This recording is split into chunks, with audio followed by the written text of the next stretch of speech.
Harka fuunee akkam jirtu maatiin if argantee guyyaa har'aa barnoota baay'ee barbaachisaa fi baay'ee bareedaa ta'e tokko isiniif qabadheen jira. Kunis Adobe Photoshop CC 2019 irratti akkaataa kamiin suuraa keenya sheeppii barbaanne keessa galchina. Akkasumas immoo barreeffama tokko akkaataa kamiin alaabaa barbaanneen faayessinee hojjechuu dandeenya kan jedhu gaaffiin yeroo garaagaraatti namoota garaagaraarraa naaf dhufaa ture. Anis har'a barnoota kana bifa salphaatiin akkaataatti hubattaniin isin biraan gaha jechuudha. Amma kunoo Adobe Photoshop CC 2019 banadheen jira jechuudha. Kanaaf maal gochuu qabna? Calqaba goone new goonetu bannaa jechuudha. Workspace amma barbaannu saayizii barbaanne kenninee fi ani saayizii kana asitti 500 fi heetii isaa immoo 1,000 kennaa fi resolution isaa 200 nagaa 300 gochuu dandeessu. Erga isa kennee fi asii dhuftanii RGB kalarii ta'uu isaa check gootu. RGB kalarii ta'a. Background isaa white space dhuma goone hojjenna. Achiin booda bakka create jettu kana dhugneetu bananna jechuudha. Amma workspace banadheen jira jechuudha. Kanaaf mee suuraa tokko finnee suuraa kana jala suuraa kana crop goonee akkaataa kamiin akka sheeppii takka keessa galchinuun isinitti agarsiisa. Kanaaf amma suuraa keenya maal goone jechuudha. Place linked gooneet bakka kanarratti finnee place goone jechuudha. Fuunee asirra kaawwanna jechuudha. Naannoo workspace keenya suuraa keenya amma akkaataa kanaan kaawwanna irra jechuudha. Yoo argitanii ta'e suuraan kun amma maal ta'e jira jechuudha.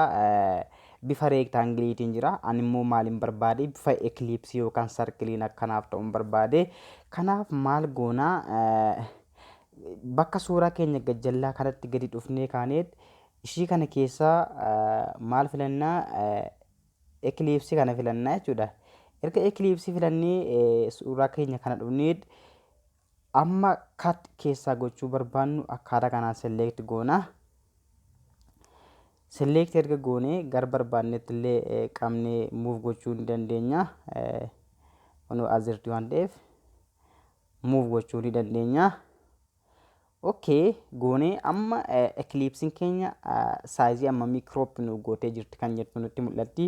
Achiin booda erga akkas goonee dhufnee laayerii keenya ilaalla jechuudha. Kunoo bakkee kanaa inni kun kan suuraati, inni kun immoo kan eclipseeti jechuudha. Amma shiftii gadi qabnee lachuusaa select goona. Akkuma argitanii jirtan lamaan saayyuu select ta'ee jira jechuudha. Ergasiin booda altii gadi qabna. Keyboard keenya irraa altii kan jedhu jira. ALT ishii gaaf gadi qabnee karzarii keenya quba kan fakkaatu hoofree sentarii isaanii irra gaafa geessinu amma bifa kiliippii wayii nuuf fiddee jirti. Enter irratti goona jechuudha. Gaafa kiliik goonu akkuma argaa jirtan suuraa kana maal godheera jechuudha. Eclipse keenya keessatti cut godhee nu baaseera jechuudha.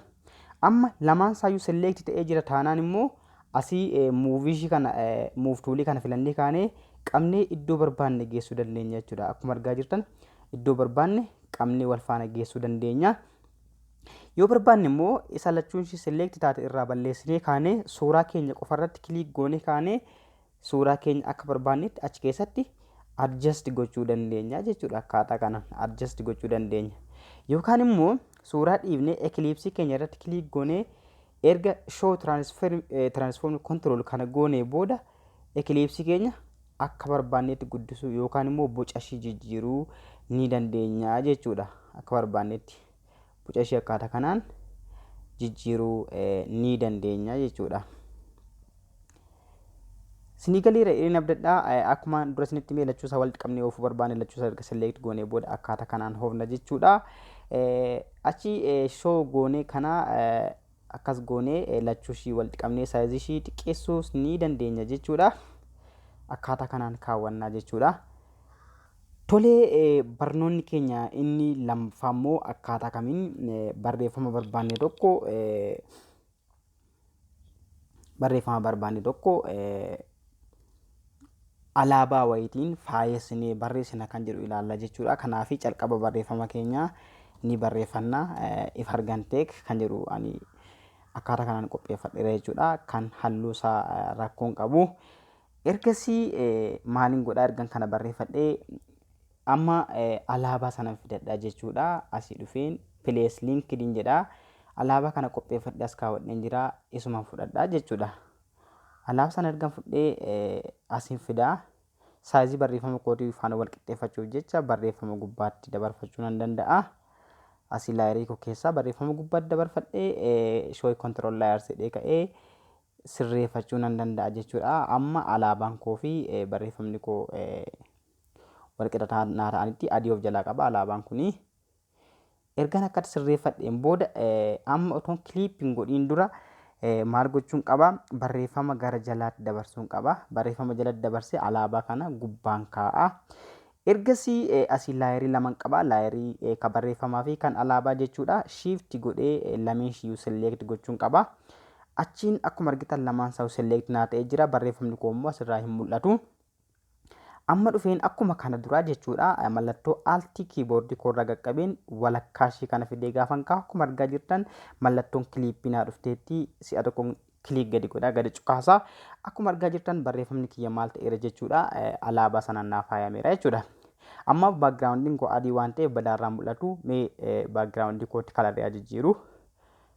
Akkuma argaa jirtan kun akkas fakkaata jechuudha. This is nice, I think. Akkas fakkaata jechuudha. Akkas gochuu dandeenya. Kana qofaa miti yoo barbaanne suuraa keenyaan illee hojjetachuu ni dandeenya jechuudha. Dhufeen subscribe me jedhee barreessee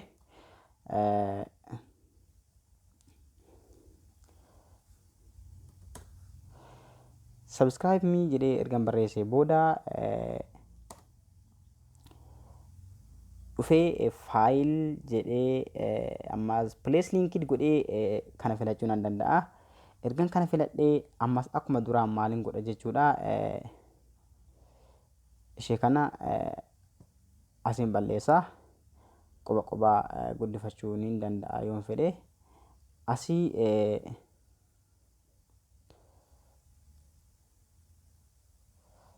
ergan akkaataa kanaan select godhee booda maaliin godhaa? Lachuu isaan walitti qabee select godhaa shift gadi qabeetanii achiin booda altii dhuqeen sentirii ishii irra geesseen ammas kiliip irraa godhaa jechuudha. Akkuma argaa jirtan here my eye is background suuraa kootii fi akkasumas ija kiyya gurra kiyya as argaa jirtu akkaataa kanaan hojjechuun ni danda'ama jechuudha. Waa'ee Photoshopii wal qabatee gaaffii yoo qabaattan koomentii jala naa kaa'uu dandeessu. Anis gaaffii isin gaafattan sinifan sirreessaa jechuudha. Erga akkas gooneen booda faayila keenya save gochuuf dhufnee save as goonaa. Save as goonee dhufnee bakkee wal fakkaataatti save godhachuudhaaf ishii kanaaf faayil taayippii keenya dhufnee JPEG kan jedhu kana filannaa yookaan immoo PNG filachuu dandeenya. Save godhannaa jechuudha. Amma faayilli keenya save nu ta'ee jira jechuudha. Dhufnee ilaaluu dandeenya.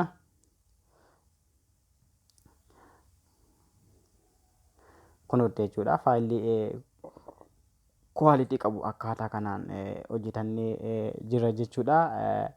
Barnoonni kun isin fayyadeera yoo ta'e subscribe gochuun dagatinaa. Gaaffii Photoshopii wal qabatu kamiyyuu yoo qabaattan koomentii jala naaf kaa'aa. Viidiyoon isiniif hojjedha isiniin jedha.